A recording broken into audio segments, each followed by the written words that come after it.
आफ्नो आत्ममूल्य बुझ्नु व्यक्तिगत विकास र पूर्तिको दिशामा एउटा महत्त्वपूर्ण कदम हो। तपाईँले आफ्नो मूल्य बुझ्ने तरिकाले नै तपाईँको निर्णय, सम्बन्ध र समग्र कल्याणलाई आकार दिन्छ।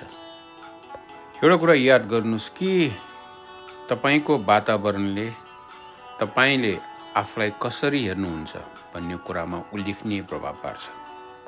सहयोगी परिवेशले तपाईँलाई फस्टाउन मद्दत गर्छ, जबकि नकारात्मक प्रभावले तपाईँको आत्मविश्वासलाई कमजोर बनाउन सक्छ।